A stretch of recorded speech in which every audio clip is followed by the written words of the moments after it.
प्रजापति दक्ष ने अपने दामाद शंकर जी का अपमान किया तो उनके गणों ने उनका सिर काट करके उनके ऊपर बकरे का सिर लगा दिया।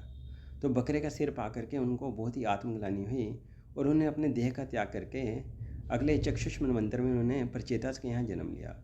श्रीमद् भागवतम में जो प्रचेतास जो है राजा प्राचीन वीर्य के पुत्र हैं और प्रचेतास का विवाह मारीशा के साथ हुआ और उनके यहाँ प्रजापति दक्ष ने जन्म लिया।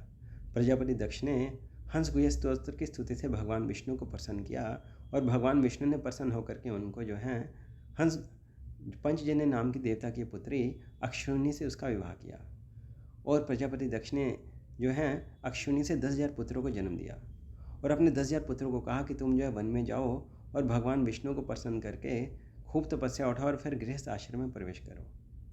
और फिर वो वन में जाते हैं और वहाँ पर नारद मुनि आते हैं और उनको कहते हैं कि गृहस्थ आश्रम में प्रवेश करके संतान उत्पत्ति करना और फिर उसमें जो है बन जाना ये जीवन का लक्ष्य नहीं है।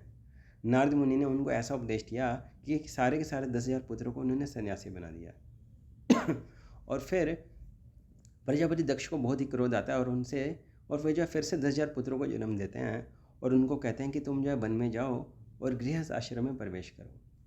और फिर इन 10,000 पुत्रों को फिर से नारद मुनि अप्रोच करते हैं और उनको कहते हैं कि छोटे भाइयों को तो बड़े भाइयों का अनुकरण करना चाहिए। और उनको भी उन्होंने नारद मुनि ने ऐसा उपदेश दिया कि सभी 10,000 पुत्रों को उन्होंने सन्यासी बना दिया। और फिर प्रजापति दक्ष को इतना क्रोध आता है कि वो नारद मुनि को श्राप देते हैं कि तुम जो है एक स्थान पर कभी टिकोगे नहीं। उसके बाद फिर जो है प्रजापति दक्ष जो है 60 कन्याओं को जन्म देते हैं ताकि नारद मुनि उनके पास अप्रोच ही ना कर सकें।